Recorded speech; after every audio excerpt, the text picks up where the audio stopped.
Tuhan yang terkasih di dalam Yesus Kristus, puji syukur kepada Tuhan, kita bertemu kembali di persekutuan ini untuk memuji dan memuliakan nama Tuhan. Aku mau bersyukur kepada Tuhan dengan segenap hatiku, sebab Ia memberikan pengetahuan yang mulia. Aku mau menceritakan segala perbuatanmu yang ajaib. Melalui pengetahuan yang besar, Engkau mencipta, menjadikan manusia menjadi mahkota segala makhluk. Engkau Allah yang layak untuk dipuji dan disembah. Aku mau bersukacita dan bersukaria karena Engkau memberiku nasihat. Bermazmur bagi namamu yang maha tinggi, sebab Ia menata bumi dan isinya sebagai tempat damai sejahtera segala makhluk. Sebab musuhku mundur, tersandung jatuh dan binasa di hadapanmu. Tetapi Tuhan bersemayam untuk selama-lamanya. Pujilah Dia wahai segala bangsa, bentangkanlah pujianmu untuk Tuhan melalui nyanyian rohani, nyanyi dan bersoraklah.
Di dalam nama Allah Bapa dan Anaknya Tuhan Yesus Kristus dan nama Roh Kudus yang menciptakan langit dan bumi, kasih karunia dan damai sejahtera menyertai engkau sekalian.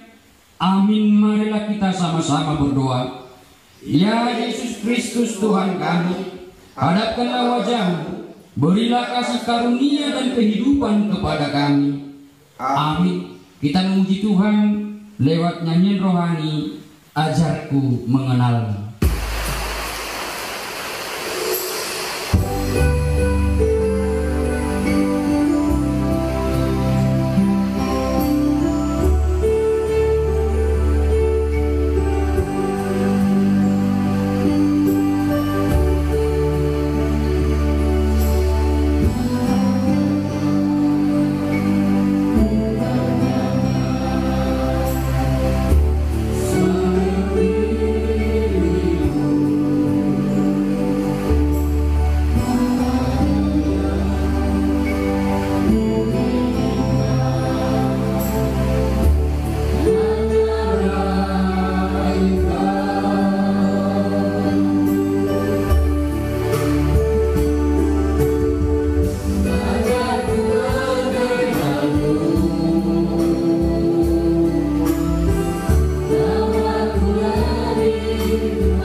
manusia pun yang memegahkan diri di hadapan Allah. Tetapi oleh Dia kamu berada dalam Kristus Yesus, yang oleh Allah telah menjadi hikmat bagi kita. Ia membenarkan dan menguduskan dan menebuskan kita. Karena itu seperti ada tertulis, barang siapa yang bermegah, hendaklah ia bermegah di dalam Tuhan. Sebab firman Tuhan itu benar, segala sesuatu dikerjakannya dengan kesetiaan. Ia senang kepada keadilan dan hukum, bumi pun dengan kasih setia Tuhan. Sehingga hidupmu layak di hadapannya, serta berkenan kepadanya dalam segala hal. Dan kamu memberi buah dalam segala pekerjaan yang baik, dan bertumbuh dalam pengetahuan yang benar tentang Allah. Marilah kita berdoa. Ya Tuhan Allah Bapa yang Maha Kuasa dan Maha Pengasih, Engkau menghendaki agar kami hidup dan berbahagia pada masa yang akan datang. Berbagai cara telah Engkau perbuat untuk mengingatkan kami agar mengenal kebahagiaan yang daripada-Mu. Oleh karena itu, dengan segala kerendahan hati kami memohon kepada-Mu, berilah Roh Kudus-Mu bagi kami, supaya kami percaya akan kasih dan kebaikan-Mu yang begitu besar bagi kami. Kiranya kami selalu mendengarkan suara-Mu yang senantiasa menghibur dan membimbing kami selama hari-hari pengasihan-Mu, dan kami semakin mencintai pendidikan dan pengetahuan yang daripada-Mu, supaya kami beroleh hidup yang kekal yang Engkau sediakan melalui anak-Mu Yesus Kristus Tuhan kami. Amin. Tuhan Allah menyertai engkau sekalian. Amin. Haleluya, haleluya, haleluya. Haleluya, haleluya, haleluya.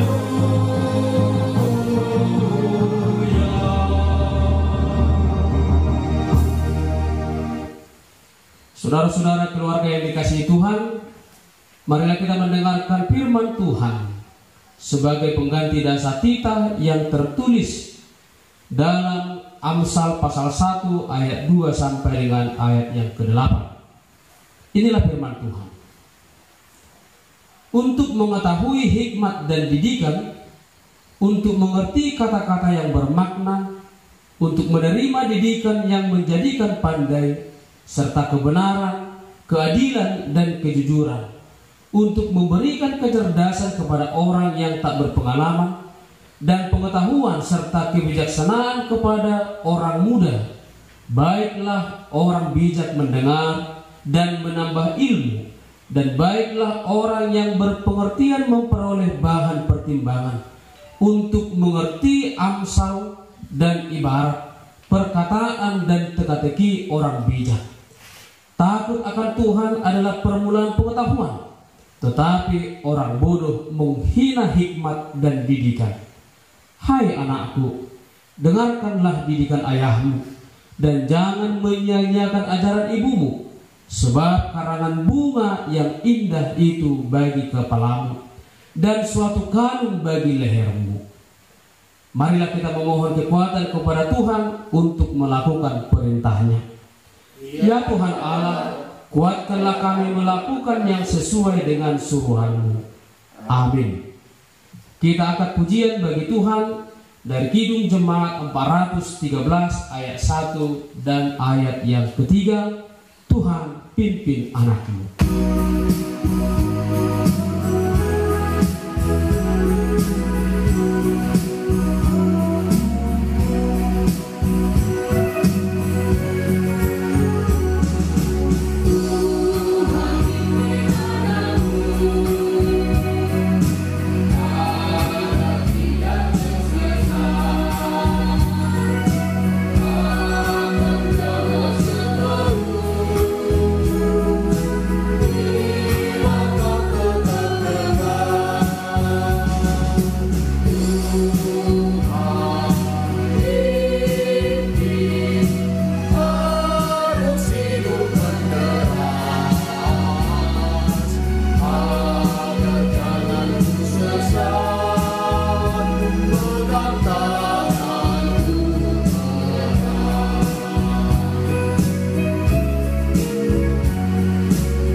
Saudara-saudara terkasih dalam Yesus Kristus, marilah kita dengan kerendahan hati mengaku dosa-dosa kita di hadapan Tuhan.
Ya Tuhan Allah Bapa kami yang Maha Pengasih, sesungguhnya kami tak layak datang ke hadapan-Mu, karena kami ini adalah orang yang penuh dengan dosa.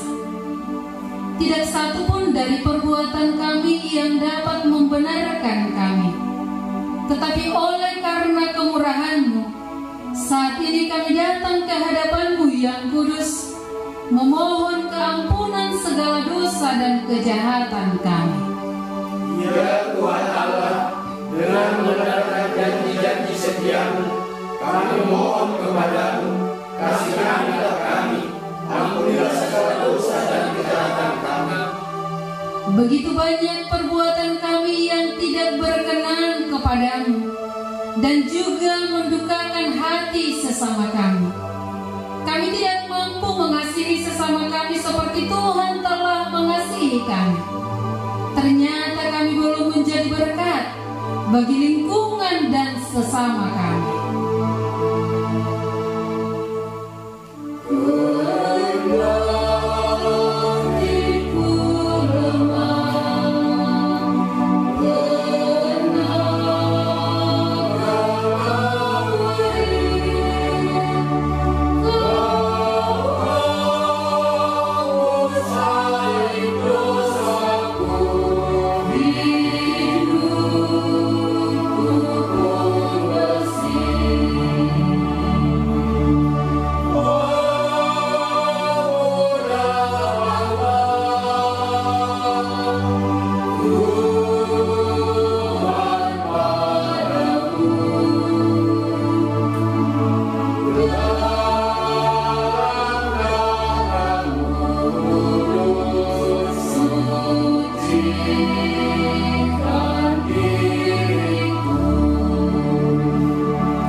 Tidak sopan dan tidak ramah kepada sesama kami, bahkan kepada orang yang lebih tua dari kami. Ya Tuhan Allah, dengan mendengarkan janji-janji setia-Mu, kami mohon kepada-Mu, kasihanilah kami, ampunilah segala dosa dan kejahatan kami. Seringkali kami hidup dalam kebencian, pertengkaran dan fitnah.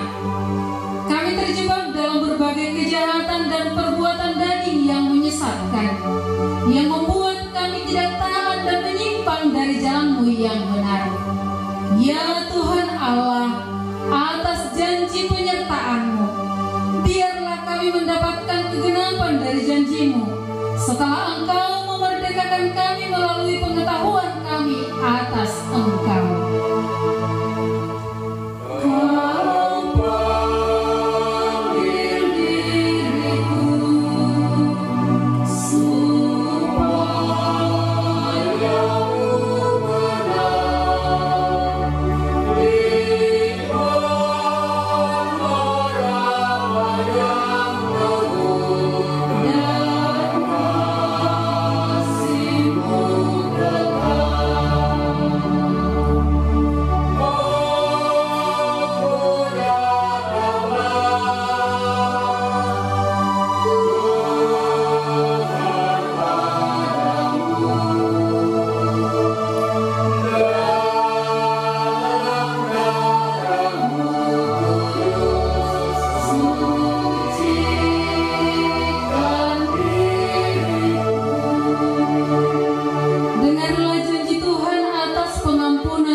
Engkau. Aku telah memanggil Engkau dengan namamu. Engkau ini kepunyaanku. Akulah Dia yang menghapus dosa pemberontakanmu oleh karena aku sendiri, dan aku tidak mengingat-ingat dosamu. Yesaya 43 ayat 1b dan ayat 25.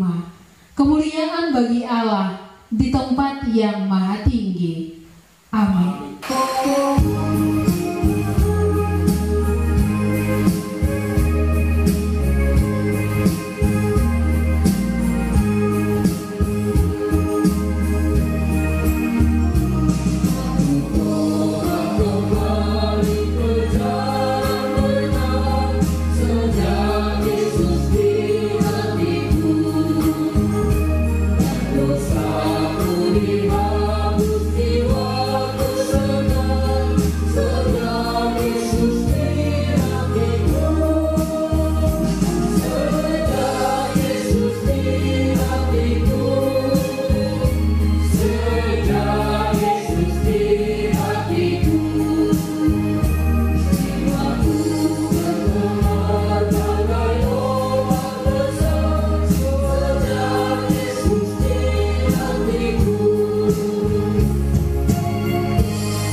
Jemaat yang dikasihi Tuhan, nats epistel kita pada minggu hari ini yang diambil dari kitab Amsal pasal 4 ayat 1 sampai 9. Mari kita membaca secara responsoria. Dengarkanlah hai anak-anak, didikan seorang ayah, dan perhatikanlah supaya engkau beroleh pengertian. Karena aku memberikan ilmu yang baik kepadamu, janganlah meninggalkan petunjukku. Karena ketika aku masih tinggal di rumah ayahku sebagai anak, lemah dan sebagai anak tunggal bagi ibuku, aku diajari ayahku, katanya kepadaku, biarlah hatimu memegang perkataanku, berpeganglah petunjukku, maka engkau akan hidup. Perolehlah hikmat, perolehlah pengertian, jangan lupa, dan jangan menyimpang dari perkataan mulutku. Janganlah meninggalkan hikmat itu, maka engkau akan dipeliharanya. Kasihanilah dia, maka engkau akan dijaganya. Permulaan hikmat ialah, perolehlah hikmat dan dengan segala yang kuperoleh. Junjunglah dia, maka engkau akan ditinggikannya. Engkau akan dijadikan terhormat. Apabila engkau memeluknya, ia akan mengenakan karangan bunga yang indah di kepalamu. Mahkota yang indah akan dikaruniakannya kepadamu. Demikianlah firman Tuhan. Berbahagialah orang yang mendengarkan firman Tuhan serta yang melakukannya. Amin.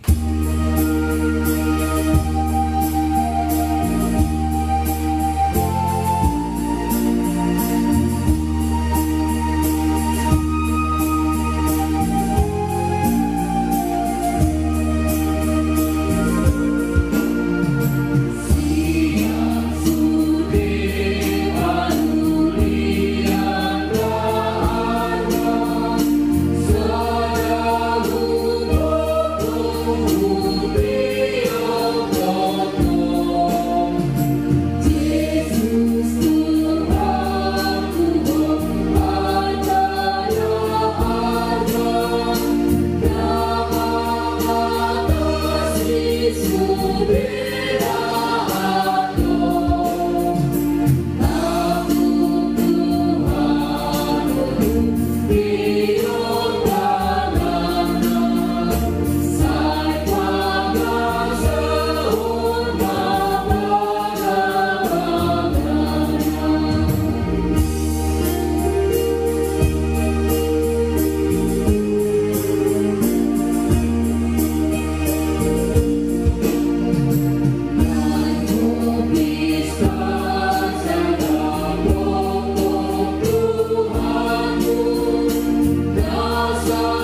mengaku iman percaya kita kepada Tuhan. Aku percaya kepada Allah Bapa yang Maha Kuasa, Khalik langit dan bumi, dan kepada Yesus Kristus, Anaknya yang tunggal Tuhan kita, yang dikandung daripada Roh Kudus, lahir dari anak darah Maria, yang menderita di bawah pemerintahan Pontius Pilatus, disalibkan, mati dan dikuburkan, turun ke dalam kerajaan maut, pada hari yang ketiga bangkit pula dari antara orang mati, naik ke surga, duduk sebelah kanan Allah Bapa yang Maha Kuasa, dan akan datang dari sana untuk menghakimi orang hidup dan mati. Aku percaya kepada Roh Kudus, gereja yang kudus dan am, persekutuan orang kudus, pengampunan dosa, kebangkitan daging, dan kehidupan yang kekal. Amin. Kita bernyanyi dari nyanyian rohani, Firman-Mu pelita bagi kakiku.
Damai sejahtera Allah Bapa yang melampaui segala akal dan pikiranmu, kiranya senantiasa menyertaimu di dalam Yesus Kristus Tuhan kita. Amin. Saudara yang terkasih dalam nama Tuhan Yesus Kristus, firman Tuhan bagi kita pada hari ini yang tertulis dalam kitab Lukas 6 ayat 39 hingga ayat 42. Yesus mengatakan pula sesuatu perumpamaan kepada mereka. Dapatkah orang buta menuntun orang buta? Bukankah keduanya akan jatuh ke dalam lubang? Seorang murid tidak lebih daripada gurunya. Tetapi barang siapa yang telah tamat pelajarannya akan sama dengan gurunya. Mengapakah engkau melihat selumbar di dalam mata saudara, sedangkan balok di dalam matamu sendiri tidak engkau ketahui? Bagaimanakah engkau dapat berkata kepada saudara,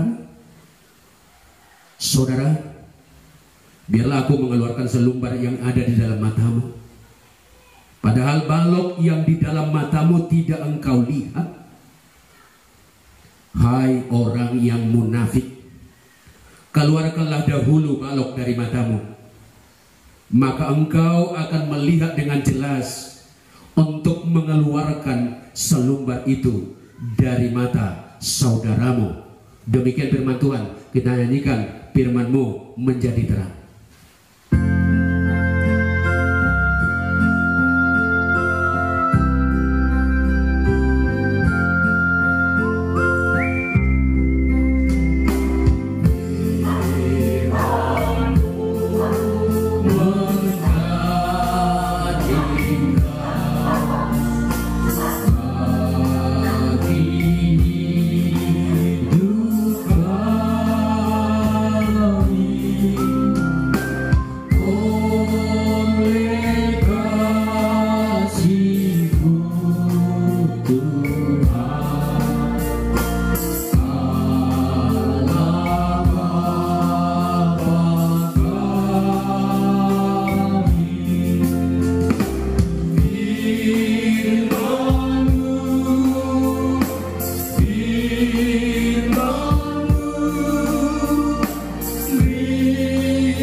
Shalom saudaraku yang terkasih dalam nama Tuhan Yesus Kristus.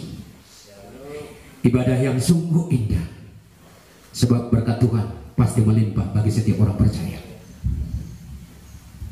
Sebuah cerita konteks dua orang yang berencana untuk berangkat menuju sebuah perjalanan. Mereka telah menyewa sebuah kereta atau Honda. Selama 3 hari mereka telah bergerak untuk mendapatkan Honda itu begitu susah. Hondanya didapat, tetapi ada satu yang tidak bisa mereka lakukan, yaitu mereka sama-sama penumpang, tidak ada supir. Dapatkah orang buta menuntut orang buta? Bukankah keduanya akan jatuh ke dalam lubang? Segera di benakku berpikir, di manalah nanti mereka akan terjerumus terjatuh. Logikaku berpikir, bagaimana caranya orang buta menuntut orang buta? Toh juga orang yang berdua tadi harus berpikir, saya harus duduk di boncengan, tidak ada yang membawakan. Orang buta adalah orang yang tidak dapat melihat secara mata jasmani segala sesuatu yang ada di hadapannya, sehingga tidak dapat mengetahui secara pasti keadaan dan kemana dia harus berangkat. Bukankah sudah pasti bahwa keduanya tidak sampai pada tujuan?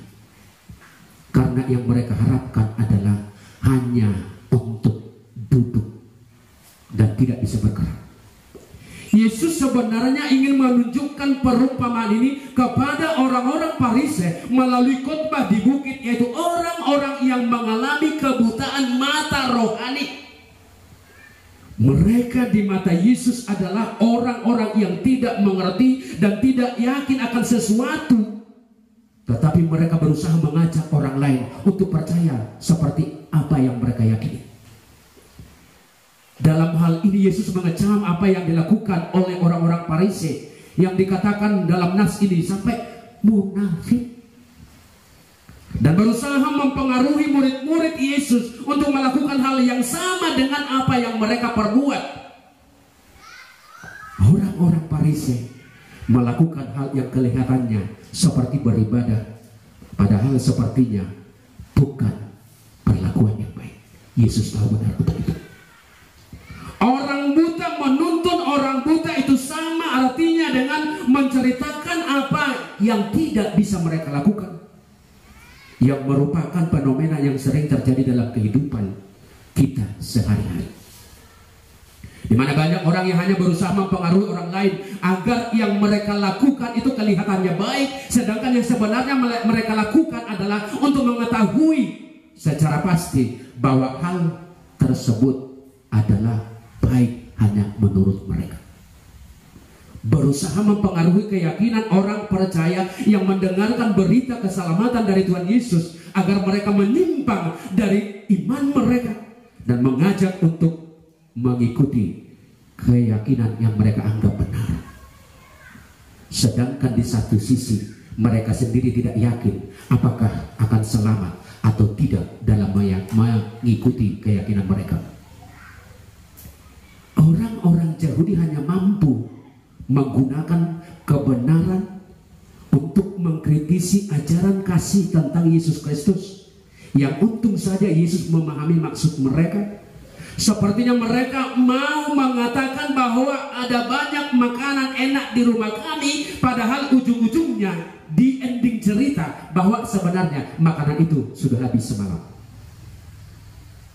Dia menceritakan yang enak itu, padahal yang enak itu tidak ada lagi. Dan narasi firman ini diperbuat untuk menasehati dan mengingatkan para pendengar firman Tuhan, khususnya kaum muda yang juga biasa dipergunakan oleh orang tua untuk mengajar anak-anaknya,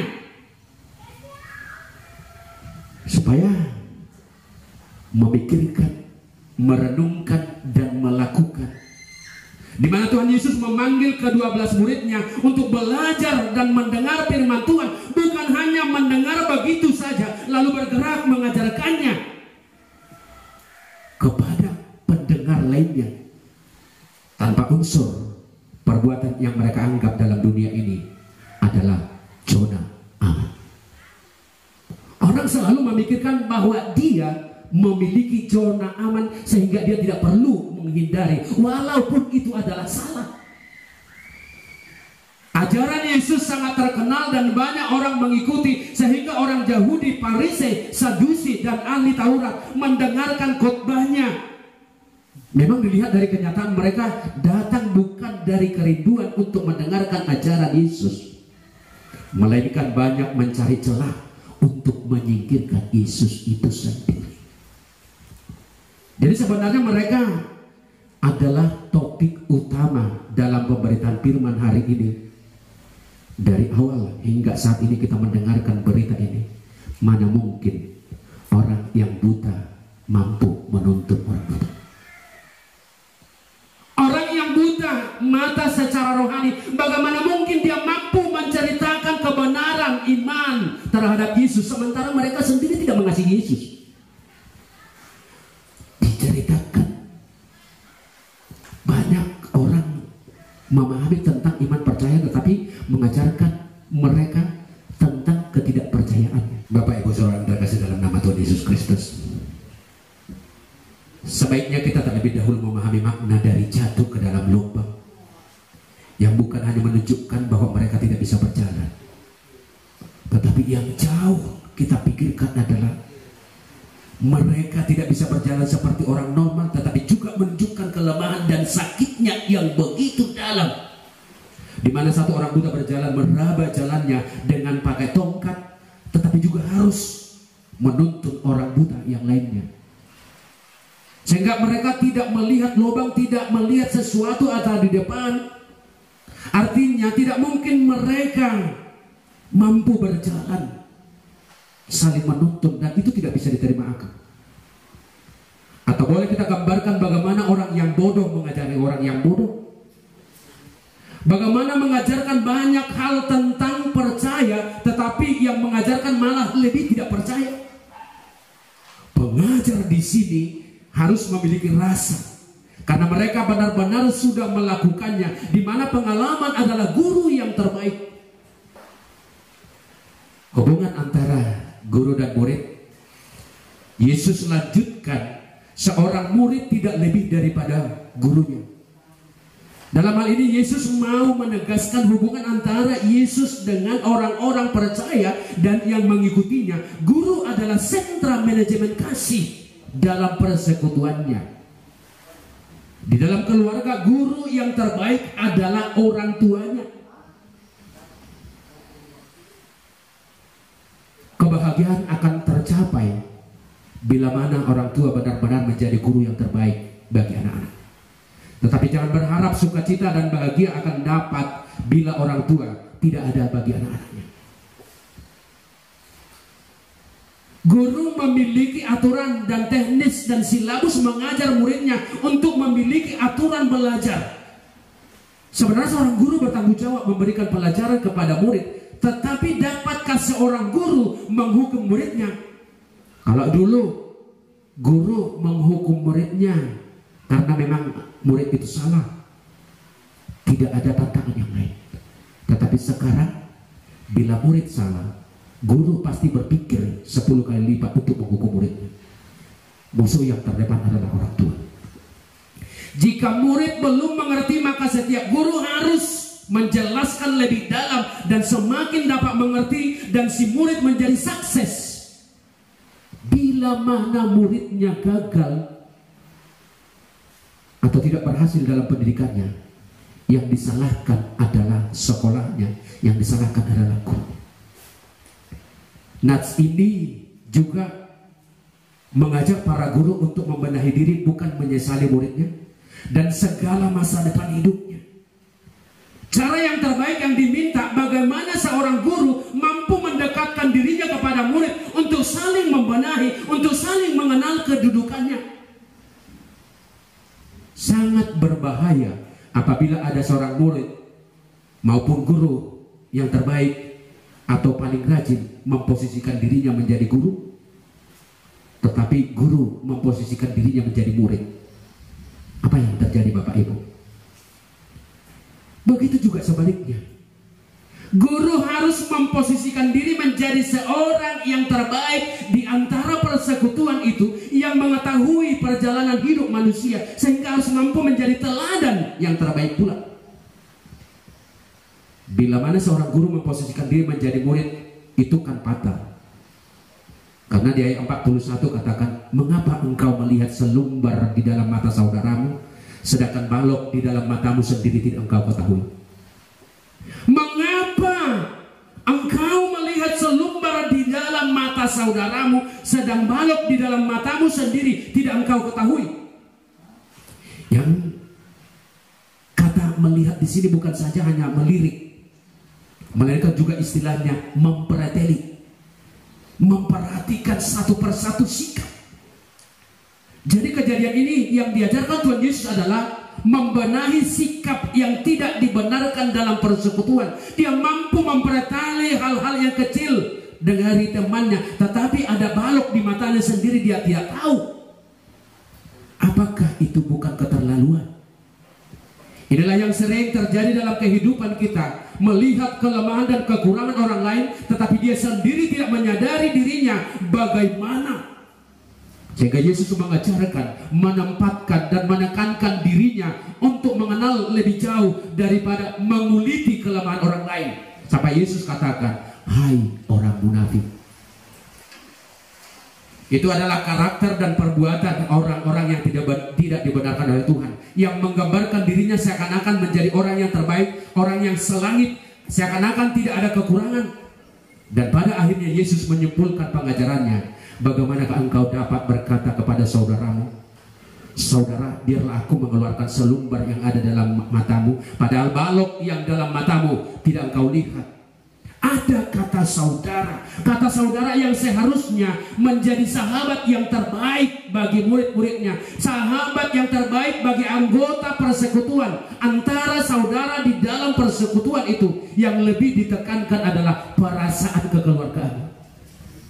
Tidak baik merasa diri yang paling benar, sementara saudara yang lain lebih buruk. Yang dibutuhkan adanya rasa untuk saling merendah, saling menerima, saling memahami, dan akhirnya sama-sama mau belajar, berusaha menempatkan diri dan melakukan yang terbaik bagi sesama.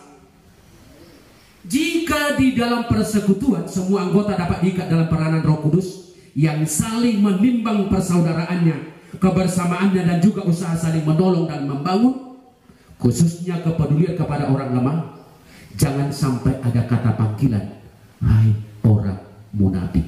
Hilangkan itu. Hilangkan kalimat itu dalam persekutuan persaudaraan yang dibimbing oleh Roh Tuhan. Jujur, hanya orang yang mampu memperbaiki dirilah orang yang mampu melihat kebaikan sesamanya.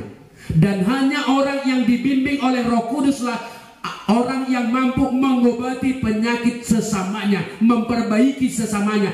Satu lagi, hanya orang yang sehatlah yang mampu mengobati penyakit sesamanya. Hanya orang yang sudah melakukan kebenaranlah yang mampu menasehati, memberikan kabar baik kepada sesamanya. Yang perlu kita sikapi melalui ajaran Tuhan Yesus ini adalah, pertama, guru yang bijak adalah di mana dia tahu sebelum mengajari murid-muridnya, terlebih dahulu dia mempersiapkan pelajaran dan belajar terlebih dahulu, bukan menyampaikan apa yang ada dalam pikirannya. Ia juga mengingatkan melalui firman ini kita akan banyaknya pengkhotbah masa kini, pemberita kebenaran, bukan menjelaskan apa maksud Tuhan, melainkan menjelaskan apa yang ada di benaknya. Seorang guru harus berupaya supaya ajarannya didengarkan dan dicintai para muridnya, agar bisa menjadi bekal selamanya. Firman yang dia beritakan sangat dirindukan, dan dia menjadi sahabat dan dirindukan. Kedua, setiap pengajar dan penasehat dalam persekutuan harus terlebih dahulu mempersiapkan dirinya agar apa yang diajarkan dan dia nasihatkan tidak terbuang sia-sia, melainkan berdaya guna dan berpengaruh.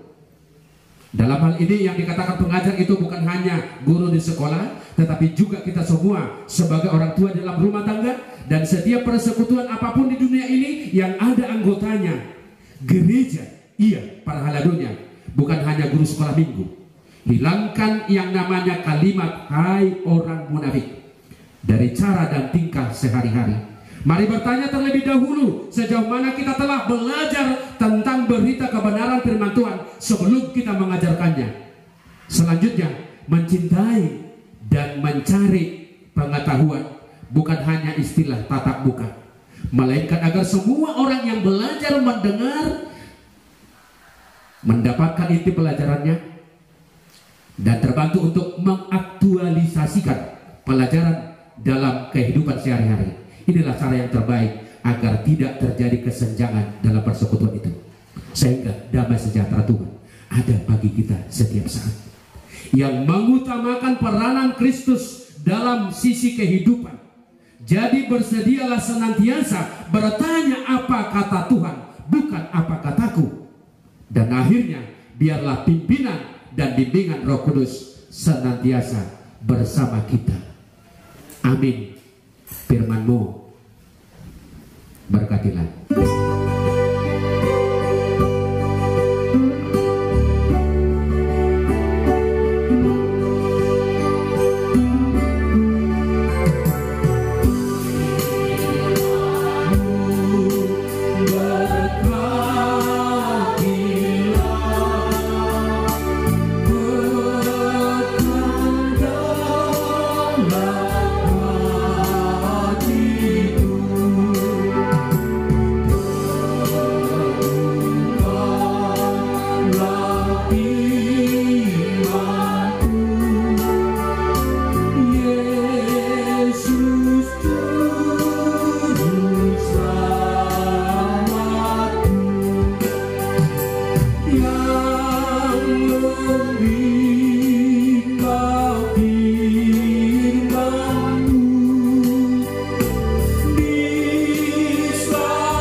Tuhan, terima kasih Bapa atas kesempatan yang indah ini.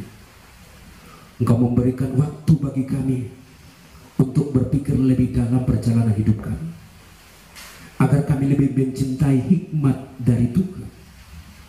Engkau mengajarkan kami untuk selalu setia mengasihi Engkau yang telah berkorban dan memberikan hati, jiwa, dan pikiran untuk menyelamatkan jiwa orang-orang percaya. Gerejamu, umatmu yang dilanda ketakutan dengan hadirnya musuh-musuh abadi kehidupan orang percaya, terkhusus pengaruh virus corona COVID-19, kami hanya bisa mempersembahkan dan menyerahkan diri kepada-Mu. Mari Engkau bimbing kami untuk melanjutkan hidup kami. Engkau bimbing kami Tuhan, Engkau bentengi hidup kami, sehingga kami boleh selamat dengan sukacita. Mari Bapa, dari kecil hingga tua jemaat-Mu Tuhan, Engkau jamah hati kami Tuhan. Engkau jadikan kami Tuhan orang yang mengenal Engkau saja, tidak takut akan dunia, tetapi takut akan Engkau, karena pengetahuan yang baik ada padamu melalui Yesus Kristus Tuhan dan Juru Selamat kami. Amin. Kita puji Tuhan kita melalui nyanyian kita, buku ND 392 ayat 1 dan 4. Saya pasiat Tuhan Yesus.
Marilah kita bersatu di dalam doa.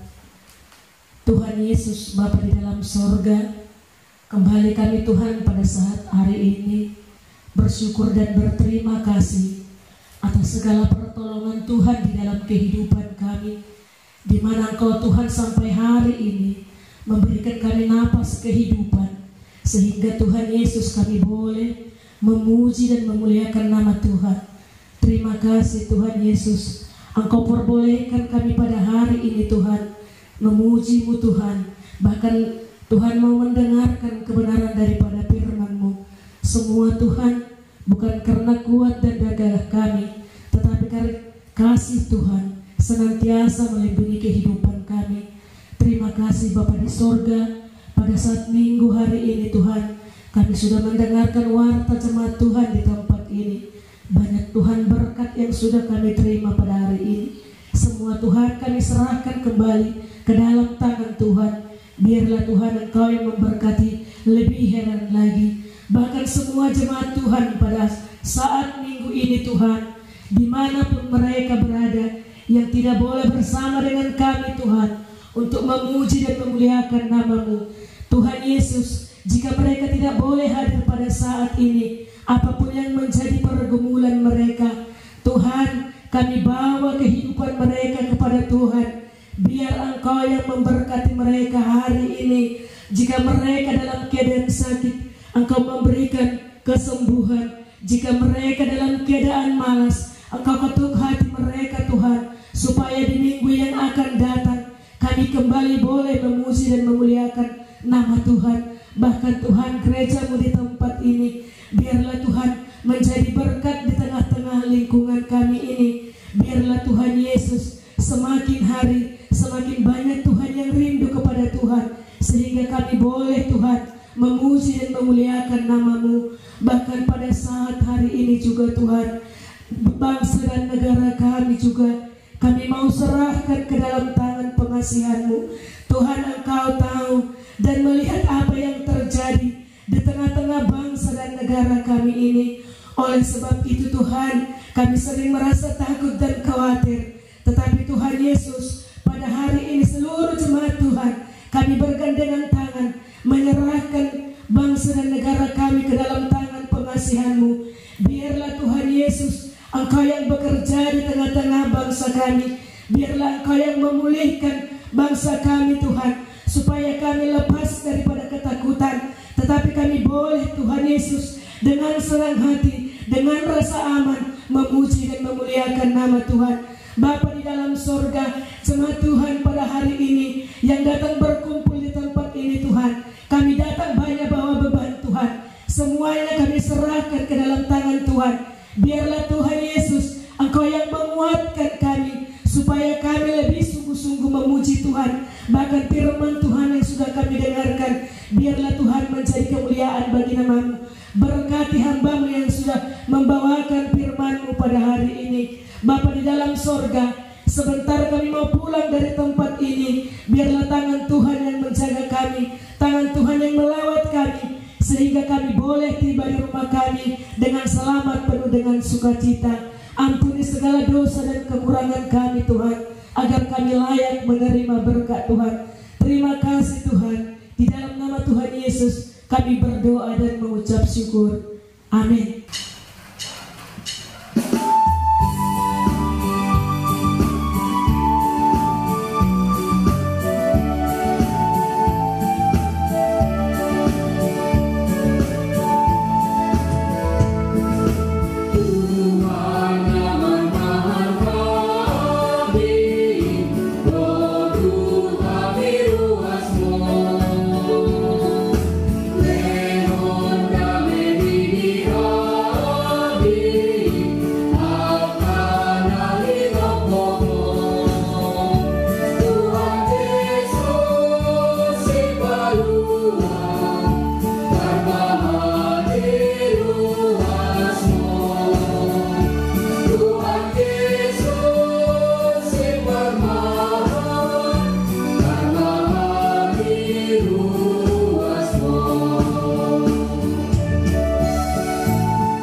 Engkaulah sumber segala berkat dalam hidup kami. Terima kasih atas segala berkat dan karunia yang Tuhan berikan bagi kami. Kami mempersembahkan hidup kami dan berkat yang kami terima kepada-Mu. Terimalah ini menjadi persembahan yang kudus di hadapan-Mu. Berkatilah persembahan ini dan ajarlah kami mempergunakannya menyatakan kerajaan-Mu di tengah-tengah gereja-Mu dan untuk dunia ini. Bukalah hati dan pikiran kami agar senantiasa bersukacita dan memberikan persembahan kudus demi kemuliaan nama-Mu di dalam Yesus Kristus Tuhan kami. Amin. Marilah kita bersama-sama mengucapkan doa Bapa kami. Bapa kami yang di sorga, dikuduskanlah nama-Mu, datanglah kerajaan-Mu, jadilah kehendak-Mu di bumi seperti di sorga. Berilah kami pada hari ini makanan kami yang secukupnya, dan ampunilah kami akan kesalahan kami, seperti kami juga mengampuni orang yang bersalah kepada kami. Dan janganlah membawa kami ke dalam pencobaan, tetapi lepaskanlah kami daripada yang jahat. Karena Engkau yang punya kerajaan dan kuasa dan kemuliaan sampai selama-lamanya. Amin. Bersukacitalah senantiasa di dalam Tuhan. Terimalah berkat. Tuhan memberkati engkau dan melindungi engkau. Tuhan menyinari engkau dengan wajah-Nya dan memberi engkau kasih karunia. Tuhan menghadapkan wajah-Nya kepadamu dan memberi engkau damai sejahtera. Amin.